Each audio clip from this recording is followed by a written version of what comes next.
everyone.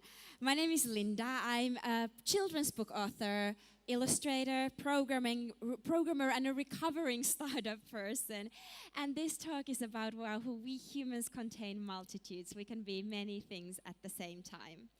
As mentioned, I come from Helsinki, Finland, and it's a huge privilege to be here today sharing the message that I think Finland does best. Here's where I started from. I believe that if code is the next universal language, if our kids are going to be learning English and Chinese and JavaScript in schools instead of grammar classes, we ought to be teaching them poetry lessons.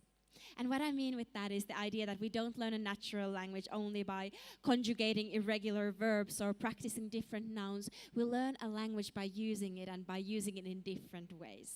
So when I was learning programming, I was really frustrated with the materials online. They were gray and they were dull and they were full of jargon. And because the language I was practicing at the time was called Ruby, I would start to doodle these little characters in the margins of my computer science books. And imagine, how would a 6-year-old girl explain the concept of object-oriented programming or garbage collection or something else? And that's how I started to combine and merge the worlds of software and storytelling to make it approachable and equitable for everyone. Because here's the thing. We live in an era where we have so many different opportunities to learn to code, everything from the gamified tutorials into the open-ended playgrounds. But my big question was, where do stories fit into this equation? Because in some ways, stories have always been the way we humans understand ourselves, understand each other, and understand the world around us. And no one was telling stories about the world of software.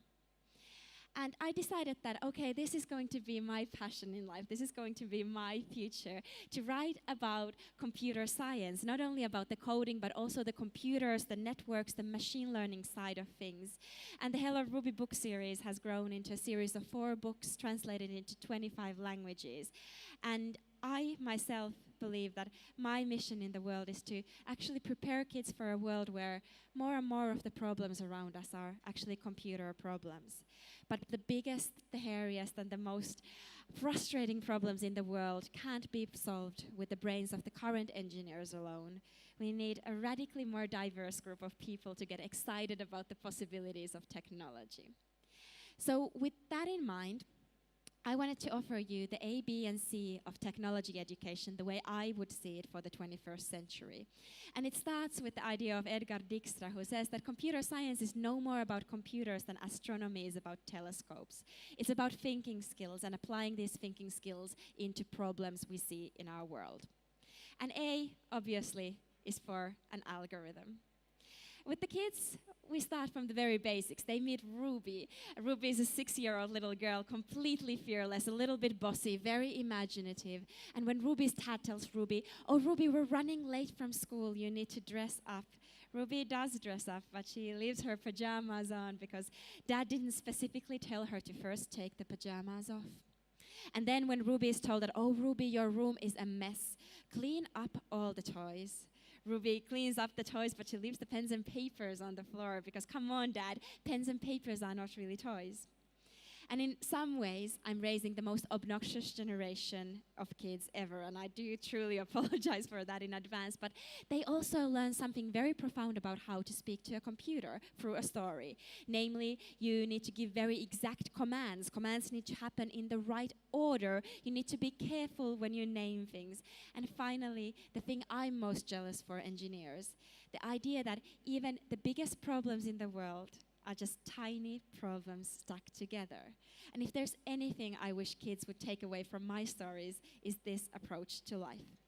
So we practice an algorithm by breaking down the act of brushing your teeth into tiny sequences, steps where the other kid is the computer and the other kid is the programmer, and you start by instructing the computer to move your hand towards the toothbrush, but beep, beep, beep. Did you explain what the toothbrush is? Did you remember to take the toothpaste out? Did you remember to take the cap off the toothpaste? And through activities like this, we start to understand how a programmer really thinks. You need to give exact commands in the right sequence, careful when you name things, and so forth and so forth. For some of you, this might seem very ridiculous. Why on earth should you make computer science about playground and imagination? Isn't computer science something serious and real? And in some ways it is. So another activity we might do with kids is this. I would give them 5 numbers and I would ask them to put these numbers in the order of magnitude. So from smallest to biggest. And the kids would ponder for a second and it would take them roughly 10 to 15 seconds to put these numbers in order. But what about these numbers or even these numbers? It takes humans much more to sort numbers into order of magnitude than it would for a computer. But still, a computer needs instructions on how to solve a problem like this. And here's an example of the way a computer might do it. A computer might start from the beginning. It might compare 1 to 56 and be like, 56 is bigger than 1, let's keep it like this. It would move on to 56 to 4. 4 is smaller than 56, let's swap them around. Let's compare 56 to 70, that looks okay. 70 to 20, that looks not so good, let's swap them around. Let's move all the way to the beginning and do this thing again. This is called a bubble sort algorithm. This is an algorithm just like the algorithm we wrote for brushing your teeth, just for sorting numbers. And someone wrote this, I think, in the 40s or the 50s, and it's a very widely used sorting algorithm still today. This is what an algorithm is, a step-by-step instruction to solving a problem. But now some of you might be thinking, those examples are not the algorithms I think about. I think about the world of finance and I think about the world of Facebook, and an algorithm is a big scary word for me. So we practice finding an algorithm. We look at a search engine and we think about where is the algorithm hiding in this picture. Maybe it's in the ads you see, or maybe it's in the order of the search results. We look at a social networking site and we try to figure out where is the algorithm hiding again. Maybe it's again in the ads, but maybe it's also the kinds of updates that you see from your friends. And then finally, we look at YouTube and we think about the ads again, but we also think about the kinds of video recommendations you get. Again, someone has written an algorithm that takes into account all of your personal data and suggests new videos for you to watch. But not only new videos, it also is starting to influence the kinds of videos we see. So that's why we get these horrendous, scary things like surprise Play-Doh, eggs, Peppa Pig, Stamper Cars, Pocoyo, Minecraft kind of videos, because the algorithm is starting to influence the kinds of videos our kids watch, the kinds of videos we produce, and the kind of world we live in today. And that's a scary world if we don't have the agency to understand that an algorithm is a step-by-step instruction to solve a problem. B, A is for an algorithm, B is for Boolean logic. I love computers. I love the fact that they are so tiny and so powerful for today, but they are also very foreign to us. Most of us can't explain what happens inside of a computer. And in some ways, I wish that I could shrink myself to the size of a silicon chip. I could fall inside of a computer and I could learn how a computer works from the inside out. Unfortunately, with modern day physics, that's not possible unless you're a children's book author. So that's exactly what I did with little Ruby. She goes into Dad's office, she types her password into the computer, but the computer doesn't work. And all of a sudden, the white mouse, it wakes up next to Ruby and says, Ruby, Ruby, I've lost touch with the cursor. Can you help me find the cursor? And Ruby says, of course, I'm the best computer debugger I know of. And together, they fall deep, deep, deep inside of the computer to the layer of electricity, where there's billions of tiny switches that only know how to go on and off, on and off. And Ruby gets frustrated and says, it's too slow to talk to the bits, up we must go.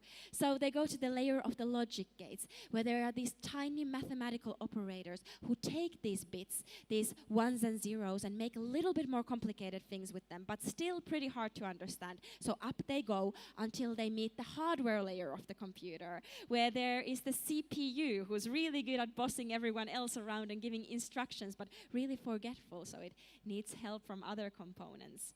They also meet the operating system, and obviously they also find the cursor. I'm not going to spoil you how. But most importantly, they get this very real, very physical, tangible journey of how logic turns into software, how hardware turns into software, how software turns into the apps and programs we use every single day.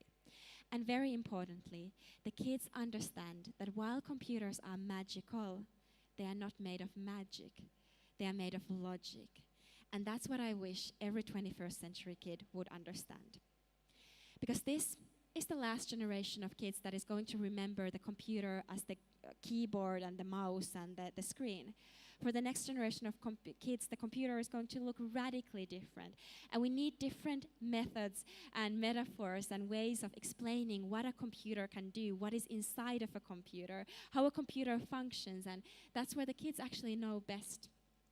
And I think far more important than teaching kids what coding is or teaching them a programming language is actually giving them a very robust idea of what a computer is good at and what a human is good at.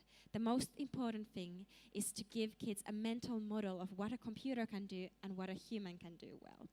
And in order to do that, we need to go to the last bit of my talk. A is for algorithm, B is for Boolean logic, and C, it is for creativity and computers. So this generation of kids is the last generation of kids that will remember the computer defined by a screen. The next generation will grow up with computers. They have discussions with computers that learn. Computers can react. And for some reason, we adults are mighty fearful of that future.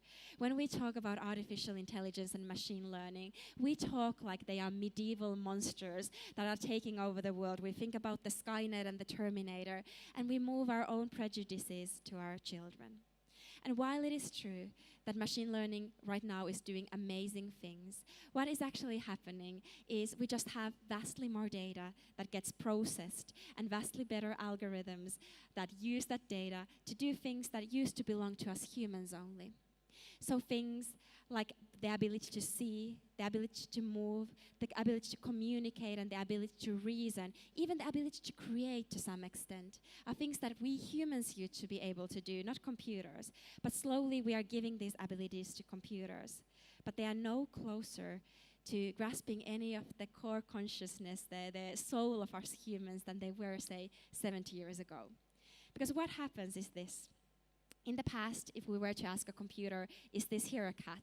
We would give the computer a really exact instruction of what a cat looks like. Like a cat is an animal with 2 ears, and it comes in these 5 colors, and these instructions would be very, very brittle. They would break down easily, and computers wouldn't be really good at recognizing cats. What we do nowadays is we give computers billions of examples of cats. The computer calculates and generates its own rules of what a cat looks like. And turns out this is a vastly, vastly better way of approaching problems like these. But there is one problem, and it is this. When a computer gets a data set, it's curated by us humans, and we put our own biases and our own ideas into that data set.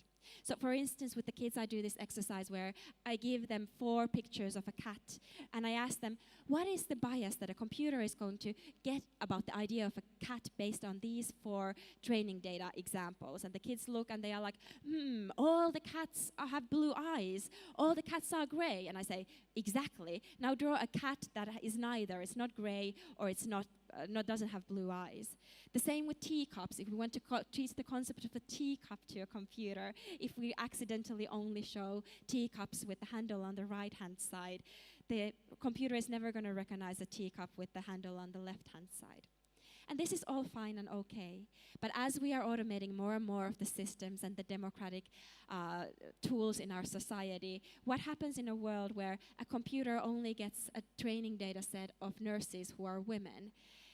And this is why we need really urgently, radically more diverse group of people to discuss, to define, to gather this data, to build these algorithms that are shaping our world.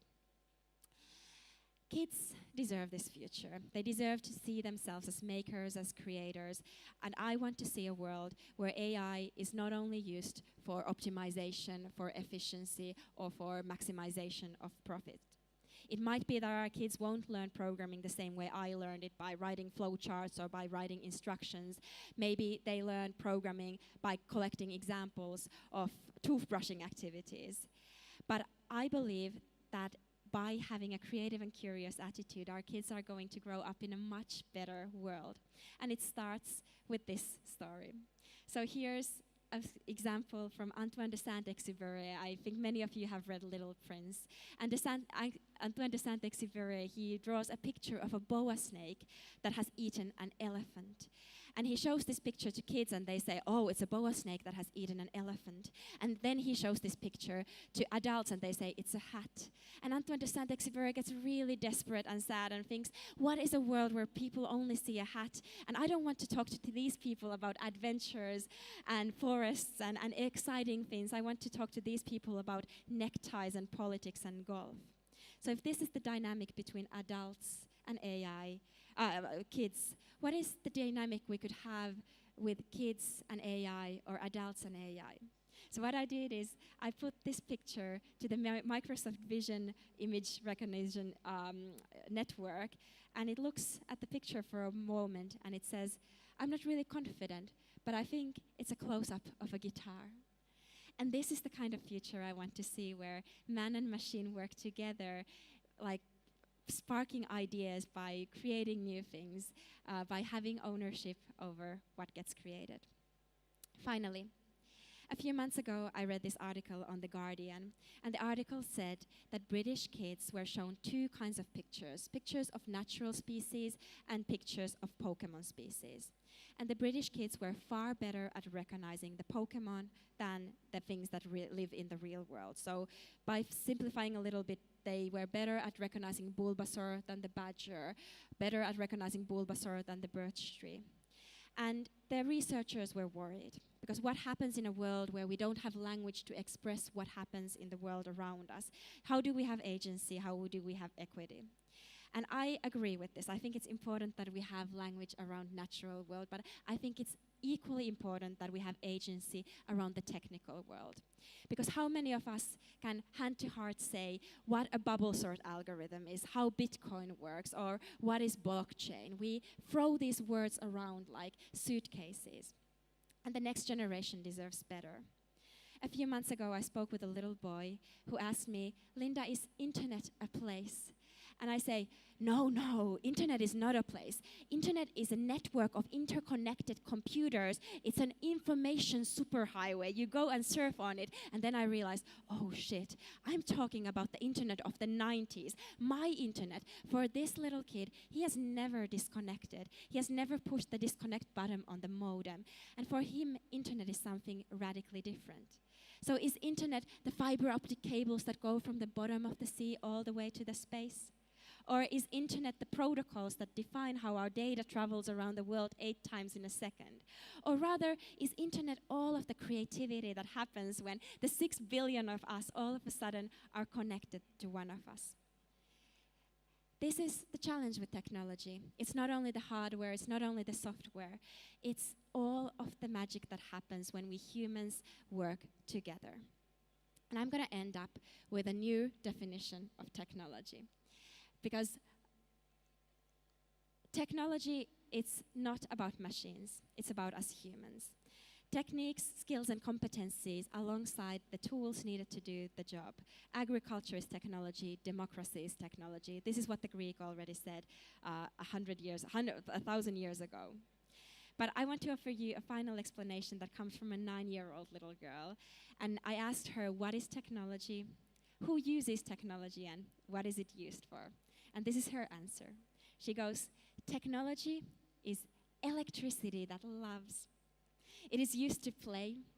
I used to have a conversation with my mom. We use a WhatsApp application. And then finally, and most importantly, people uses technology. Thank you very much.